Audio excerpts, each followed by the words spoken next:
Hello and welcome to Ranger 4's webcast on Agile Finance and Procurement. It's a very short overview of some of the experiences that we've had working with our clients over many years. I'm Philippa Hale, and this presentation is put together with my colleague Helen. The flow of the session today, we're going to start with why. Why are we talking about Agile Finance, Agile Procurement? The assumption is that the majority of those listening will be from a technology background, and the intent is to talk through how, as you can see from the second statement, we're so freaking agile, how it has evolved in the industry, that the technology community has adopted a lot of agile principles now, and these are quite well established. The stereotype, if we're honest, the attitude is quite often shame about the rest of the organization. Well, that's what hopefully this session today will address, is some of those underlying thoughts, which are understandable but not massively helpful. We'll also talk about what's referred to again by the technology community as the fuzzy front end and back end, of course, and we'll look at a client example, what that's all about. We'll talk more specifically about what Agile Finance and Agile Procurement actually are, and then we'll talk at the end about how to encourage the community of people in the different business functions, whether that's procurement, whether it's finance, indeed whether it's technology. The well-intentioned but definitely in some cases quite damaging approach of encouraging organization change is to try and educate. And that can feel very patronizing, and it can push, it can trigger emotions which do not help the culture change. And we'll talk about the role of emotions as in people's decision making as we go through the session. And then finally we'll look at where you might start, or if you already started, some ideas to help you continue with the agile evolution and culture change. So why are we talking about Agile Finance and Procurement? Well, it has become increasingly apparent, and if you read the financial professional literature and likewise the procurement professions literature, you will see that all business functions now are saying that their organization in their particular specialism, and also the organization more widely, are bogged down in process, and the organization is particularly larger, well-established and also highly regulated organizations are actually really struggling to move fast enough to keep abreast of what their customers want from them, or internally what their staff need from them. And that's in terms of IT, technology, software and systems, and applications, but also in terms of how the business does its work. So how procurement happens and how finance happens.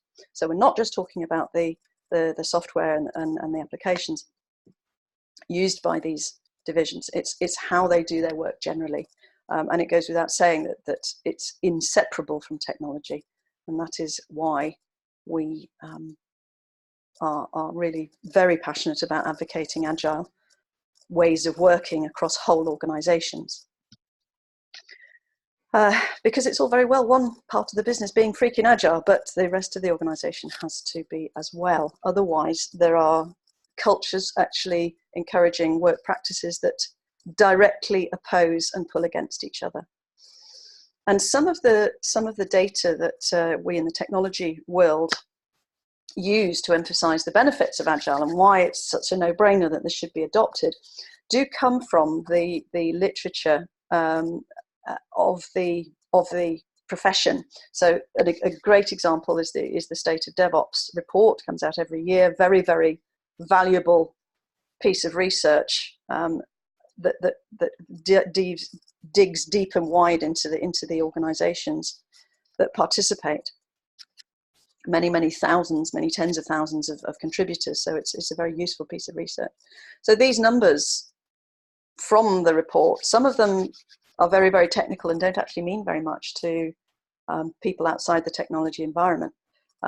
208 times more frequent code deployments. What does that actually mean from a business perspective? Over 2,500 times faster time to recovery from incidents. Now that perhaps is easier to translate across the organization, but still it needs to be translated and interpreted and explained in terms of business cost, business risk, business value, what impact it has. What is without a doubt in the State of DevOps report is that there are correlations made between the research that's done and the data that's generated and the performance overall of organizations. And there is now no argument about the fact that organizations that adopt Agile where it is appropriate, because it's not appropriate in all parts of the organization, where it's appropriate, they simply do keep ahead of the competition. And if they are not in an industry or a sector where they are competing in a marketplace for customers, but perhaps they're more in the public sector, for example, they get more value driven out of the way the organization is structured and set up, and actually in the majority of cases improve quality of working life, because everybody in the organization is enabled to find ways to deliver more and better but more efficiently without the stress and struggle of over complex processes and over engineered or neglected flows and ways of working.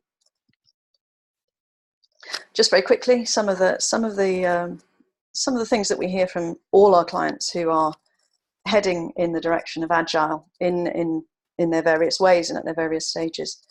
The fuzzy front end, what did that actually mean? Well, what they're talking about there, the technology community, are talking about the fact that when an idea is generated for some new software that the organization might need internally for its working, or that can be delivered as a service to clients, the steps involved, the getting budgets, the getting contracts in place, the sign-offs, the business case creation, and as you see below, then the decks of slides that are produced to make cases for all of this.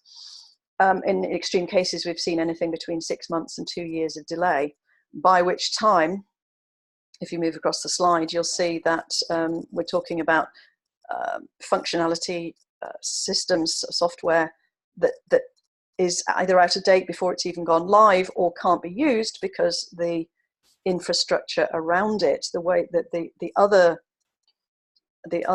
technology that the organization relies on, all very interconnected in many complex ways, the other parts of the infrastructure have moved on, and therefore whatever that has been built that is new has to go back to the drawing board and be repurposed and rebuilt.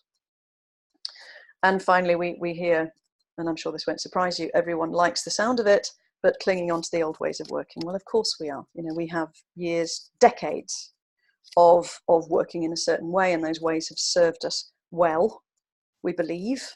The blind spots are revealed, interestingly, through some of the processes that I'm going to recommend. But generally speaking, the received wisdom is that these ways are tried and tested, and improve things, are reliable for things like governance and auditing and financial management. So an example of the fuzzy front end, here's one we found earlier. This the picture you could see, and on the wall you can see brown paper and post-its. You can see a flow of work from left to right, which starts at the point where an idea is generated and goes through the various boards and analysis procedures and market testing and whatever else is needed at that stage before it actually reaches the technology community. The technology community having been waiting, as we said before, anything up to from between 6 months and 2 years, and in some of the cases we found, are then told that they've got to deliver as soon as possible. So they have, under a certain amount of pressure, and have been under a certain amount of pressure to adopt these agile practices. A lot of them are a fair way down the route now, and DevOps as well.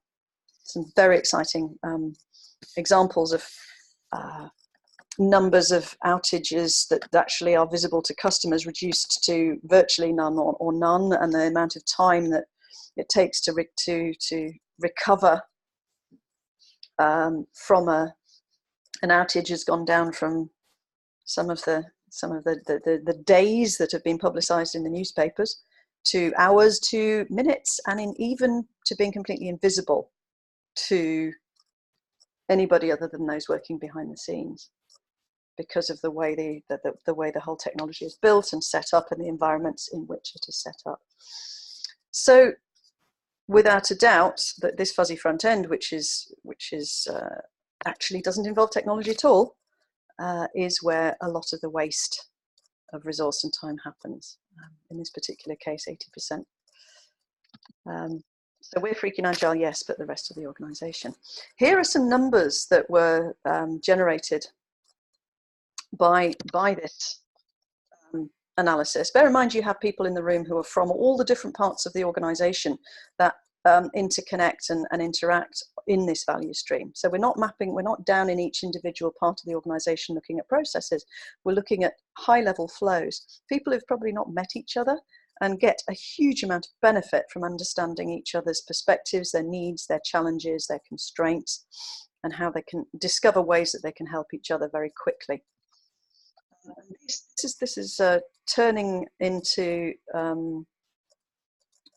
currency numbers and numbers of days in which numbers of days of time that can be reduced. You can see some numbers in red there. The maximum cost of this particular client's current product development, in excess of €3 million for a particular product. Even when everything worked well and went to plan, still 300,000 or just under.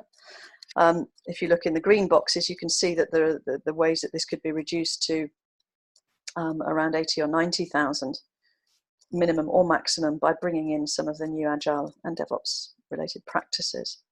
And even small increments, small enhancements to products and features can take over a year to get out into the hands of the people needing to use the new content and the new tools.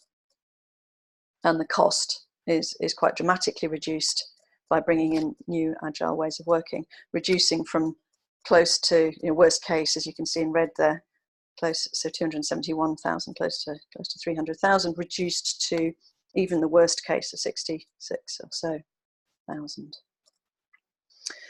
So that's where you start to, those are the sort of data you can start to generate, and then you can track improvements when you redo the value stream. And the learning that you get from people talking to each other in this very structured way is phenomenal. And the motivation, because people then take responsibility for bringing those numbers down, and they can become something, quite a focus. And of course, remember that this is per value stream. One of our clients has got 200 value streams, they reckon. They're now working on their own, analysing their own value streams and reviewing them a couple of times a year to see how they are progressing. Phenomenal potential there. So quick overview of the Agile values for those who are not familiar with them. Very much Agile is all about individuals interacting, communicating, connecting, engaging, making decisions, experimenting. And that's the focus over the processes and the tools themselves. And that's not to say processes and tools are not important. Of course they are. The messages that the focus, that management need to drive in terms of and encourage and support and coach in terms of ways of working, is getting people to look at the work that's needed in a much more creative and fluid way, and then make sure that the processes and tools are fit for the purposes they are designed for. We in Agile, we value working software, so getting something simple but getting it out there, getting it up and running, sometimes called the minimum viable product, rather than crunching through very detailed documentation. It's not that we don't want documentation. Of course you need documentation for audit purposes, for knowledge sharing. That goes without a doubt, for being able to track the evolution of a product and being able to roll it back if necessary. But it's not the be all and end all, and documentation can be radically simplified. That's the focus here. And then the emphasis is on collaborating with the customer and keeping conversations going and sharing knowledge, sharing experiences, giving feedback, trying things out, stopping them before too much money is invested in the wrong thing, over a detailed contract negotiation approach, which leads very often to a detailed specification buttoned down, which then has to evolve, and which in turn generates additional and unnecessary work.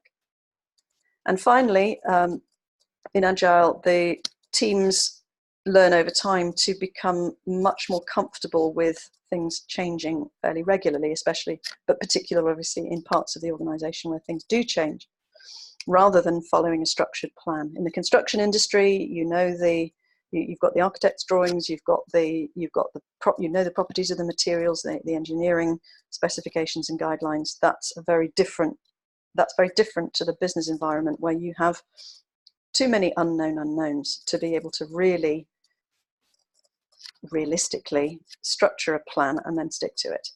The amount of amendments to traditional project plans show that things need to change, so why not create a mechanism for making those changes more fluidly, and setting up your backlog and your activities that the teams draw as quickly as they can when they have capacity, rather than a rigid plan.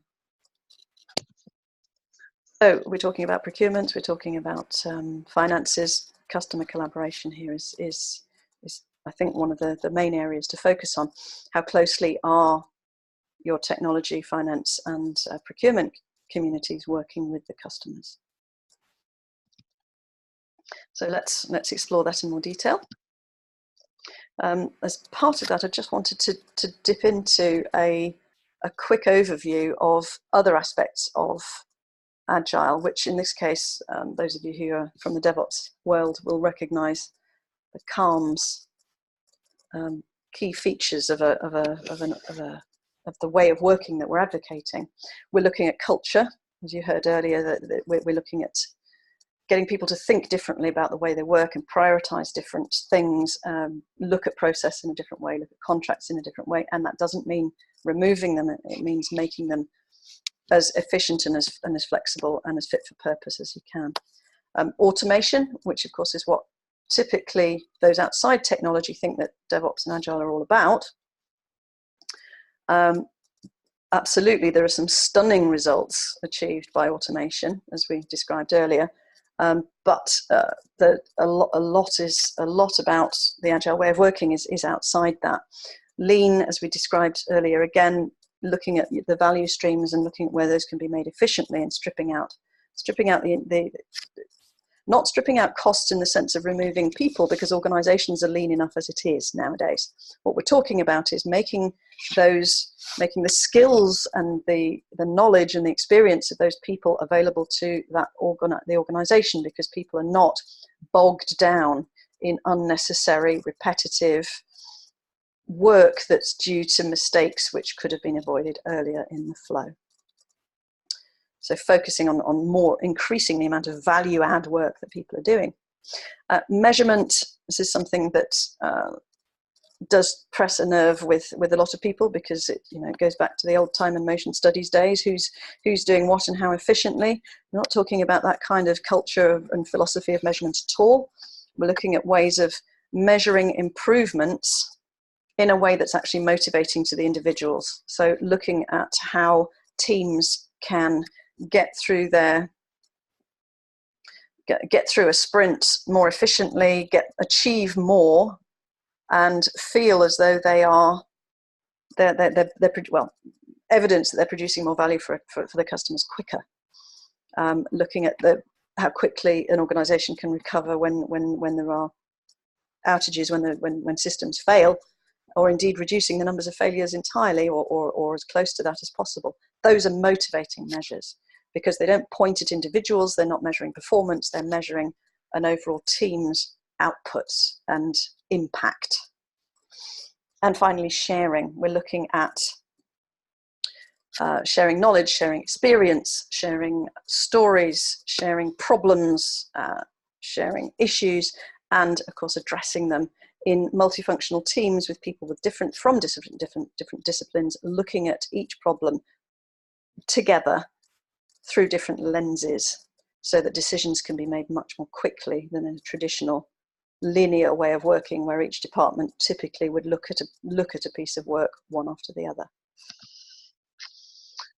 Just staying with some of the fundamental principles of DevOps for a minute, and DevOps and Agile are intensely compatible. DevOps embraces the entire agile ways of working, and adds different dimensions to it. The first, second, and third ways are fundamental pillars of Agile as well as DevOps. And there's a lot of language in this slide that you'll see that applies to all business functions. Some language is quite technical, shifting controls left, shifting resource left.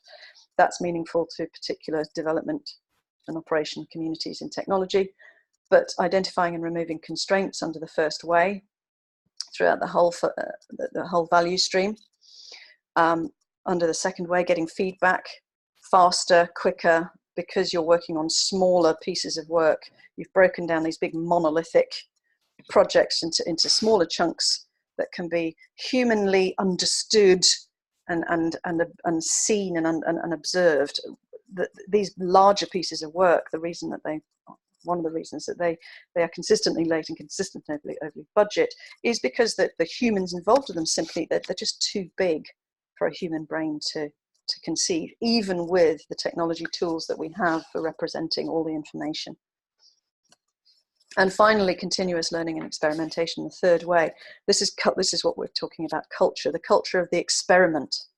As we mentioned earlier, trying new things, making it safe to explore, and therefore it's safe to fail, because the impact is contained, and therefore learning can take place rather than blame.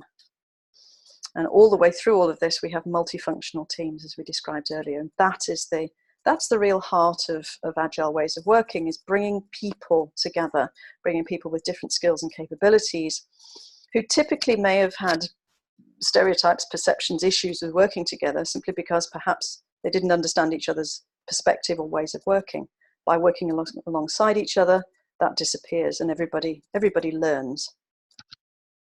So how do we make it all agile? Well, I'm just going to talk you through an example from a Scandinavian bank called Handelsbanken, and some of the work that they did in making their procurement and finance more agile.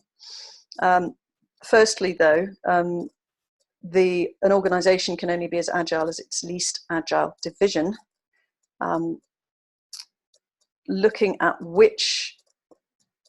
where the culture clashes are between the different functions, and being able to analyze that in a way that doesn't bring blame or accusation, but where people can actually explore what's working and what needs work together, is extremely powerful.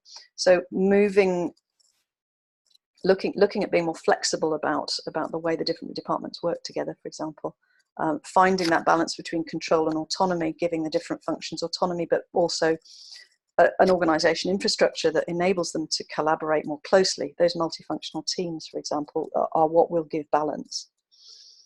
and how quickly you can mobilize resources. So how quickly can those teams collaborate? And again, with multifunctional teams, decisions can often be made within days rather than weeks or indeed months. These are some of the items from the story of how Handelsbanken abolished budgeting.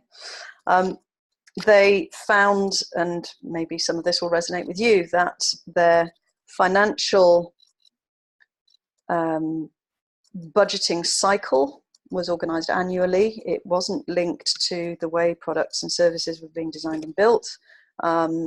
There was a lot of time spent bidding for funding internally, the famous decks produced, and the way budgeting was done top down and cascaded targets, there were just simply too many unknowns. And a lot of the estimating was done under the sort of large project thinking, which is wildly off, resulting in, as you see a bit further down, in things like budget dumping or shortfalls or overspends, and money not aligned to the capacity for doing the work and the end results. With financial planning done at such arm's length from the people who are knowledgeable about the on the ground practices and experience, just wasn't working. And from the perspective of the teams, very disempowering, very demotivated, because and frustrating for managers, because they felt that the teams would not take responsibility for the financial targets. Well, why should they? They were provided top down and not understood. I mean, very often you hear technology specialists talking about return on investment, and it's a fairly nebulous concept for them in a traditional culture. They're not able to see the whole end-to-end organization, because they have worked in their particular functions for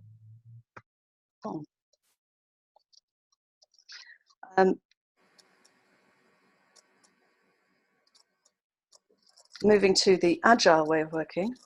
What Handelsbanken found was that their finances organized around the business rhythms, so the capacity that they were actually using, the work that people were actually doing, the events that they were involved in, meant that the finance was more closely aligned to what customers were asking of the organization. And they allocated budget to long-lived products rather than short-lived projects, so that they eliminated the problem of funding being cut or running out just at the time when teams needed to stay with the product and engage with customers to see how it, certainly in its early life, it performed. Then we have, Handelsbanken found that with more teams, it started to develop a more cost-conscious mindset. They started to understand how their work was linking to overall business performance, and how they could actually take a degree of pride in improving the way that they produced their deliverables and improving the way that they worked going forward. And that was very motivating for managers as well, because they felt that their teams were driving improvements, and that they, as managers, were able to take a step back and coach and encourage, which is the agile style of leadership, moving away from command and control. So, making all of this visible, dashboards, whiteboards on the walls, making it shareable, making it visible, that's what motivates people, because they can actually see that they can see the data, it's meaningful to them, they help to create it. It's not a whole bunch of reports and statistics that don't get shared or don't get shared in the right way. You can actually see things evolving if you've got the data well thought through and well presented on the wall or on screens. What's really important, and this has probably come across already, is that when technology, finance and procurement communities are starting to talk to each other about how to implement Agile, technology communities need to steer clear of being perceived as educating. It happens a lot. We are naturally, as humans, wired to buck, to resist, to be uncomfortable with terminology we don't understand and language we don't understand, and also communities of people who are a lot further ahead down the line of down the route of a change than us, coming back to us and saying, why aren't you keeping up? And although that language that wouldn't have been said in so many words, sometimes that's what comes across. So we are looking at finding ways of communicating and looking really carefully at the language we use when we're moving towards sharing the experience of the Agile evolution together. We'll talk through how that works. So in summary, we are looking at focusing on the people issues, yes, on the process, but only to a very small degree on the technology. And again, perhaps that puts into perspective and removes the stereotype that Agile is just for software development. It's not. It's all about organizations and people. And if you think about the Agile journey that a whole organization community is making, it's, I'm sure you've had experience of this, an Agile initiative may well have started in the technology community. It may well have been driven by certain enthusiasts within that community who then influence their colleagues and peers immediately around them, who then influence people within other business functions, and then that's where it stops. Because there is then what's called the chasm here, the leap towards influencing a large organization. A very specific set of communication approaches and change leadership approaches need to be used, but not in a formulaic, planned and structured way, in a much more organic, responsive way. So looking at engaging with those people in all those different communities across the organization and seeing where more or different types of communication and involvement and engagement are needed. The reason for that is because people have different emotional reactions, and there are different things at stake for them. So let's just take a step quickly into the emotions that surround leading an Agile transformation or evolution, like any change. We are, as we said before, looking at groups of people who've worked in ways that have served them very, very well for years, decades. And calling those ways traditional doesn't always go down well, generates a certain amount of emotion. This no longer works, you need to be more agile, and so on. These are phrases. Even the word agile then starts to grate and irritate. So we really do have to be very mindful of how the language and the tone that we use when we're part of a change community. It's beyond a doubt that we remember how people make us feel far more than we remember what they say to us, the facts they share with us. So if you are part of an Agile transformation towards different ways of working, and looking at collaborating with members of other teams across, or other functions across the organization, think really carefully about how you are making people feel. Here are some examples. These are the classic experiences of change that some people have. Fear, uncertainty, doubt, FUD, the FUD factor, fear of many different things that range from actual losing your job to fear of the unknown and anxiety about lack of knowledge, and uncertainty about the unknowns, trust new ways of working, and the fact that things are so fluid. So it's difficult to things don't stay still for very long, and doubt, unknown unknowns. Prove it. Will it work here? Those are classic and expected reactions to a change, particularly if it's fairly poorly expressed and rushed in, and possibly if it comes on top of a number of changes of that nature. However, the good news is that there are universal human needs, motivations, which all people have. Everybody in the right circumstances will be motivated and inspired by an opportunity to try new things and to keep up to date and secure their own professional future. Learning new things is interesting and fun if it's done in the right way, and there is no risk of blame or failure. Autonomy, therefore, you're looking at people who are creating situations where people are able to make changes. With authority is devolved down so that irritants that have been around for a long time can be removed by teams, and managers can start to step back and manage from the back of the room rather than lead and control from the front. And with that comes respect, self-respect, seeing oneself as a thought leader and a change leader, seeing the impact that we have had on relationships, that we've built trust with others and that we've earned their respect.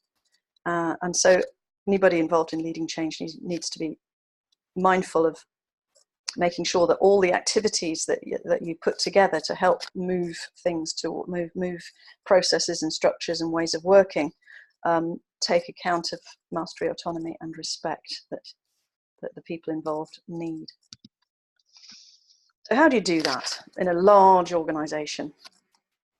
Well, if this triangle is the organization hierarchy, and at the top you've got the leadership team, and across you've got some peer levels of management in those oval elongated shapes, and then you've got ovals that go down vertically down through. So those are the functions. There's finance, there's procurement, there's technology, for example. And in each of those communities, those groups, there will be some people who are the early adopters, the visionaries that we talked about in the earlier diagram, the orange and the red groups. Bring those people together, brief them, inspire them, educate them. In this case, I do mean educating, because we're talking about training and getting people to come together. The group that did the value stream map that I described earlier, for example, are now a very powerful change leadership community, because they know an awful lot about how each other works and the challenges that each of them have. And so they have become, on the far right of the slide there, they've become advocates and ambassadors. They've moved from being enthusiasts, where they perhaps didn't understand what it was all about, although they thought it was perhaps a great idea, to being very knowledgeable. And some of them started out definitely critics, even cynics of agile ways of working, and through working together with other people, moved from being spectators or even unengaged to behaving as ambassadors. No one is labelled as any of these, by the way. This is a snapshot in time of how people are feeling and behaving towards the agile evolution. So where do we start? Well, some meaningful conversations to have. Definitely get to know your people, the stakeholders. Stakeholder analysis isn't a clinical process. It's a way of getting to know the human beings who work around you, and finding those ambassadors, as we said, within the finance and procurement teams, and remembering that you can learn as much from them as they can learn from you if you are in the technology community. Agile is not new to finance and procurement now. They have their own versions of it.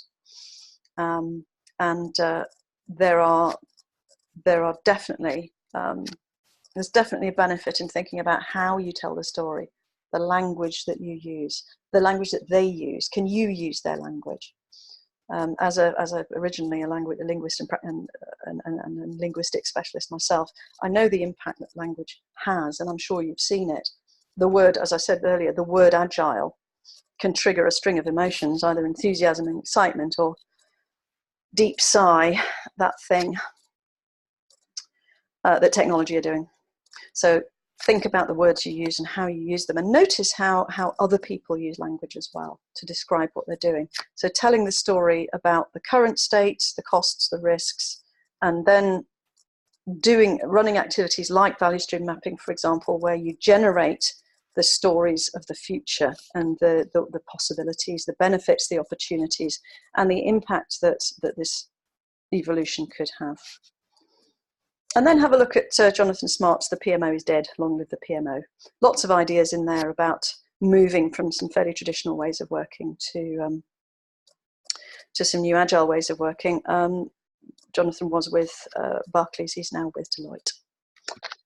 And I strongly recommend that you read some of the publications from the different business functions that you're looking to collaborate with. How do finance people, how do procurement people talk about Agile? How do they describe it? Where do they think it's come from? What are the benefits of it? How far down the line are they with adopting it? Here is a link for you from May last year from the Association of Financial Professionals, and likewise, oh, I've gone the wrong way. Likewise, for procurement, the Chartered Institute of Procurement, a very useful article from October last year on, it's actually supply management analysis, interestingly, but it is very specifically about how to be an agile team.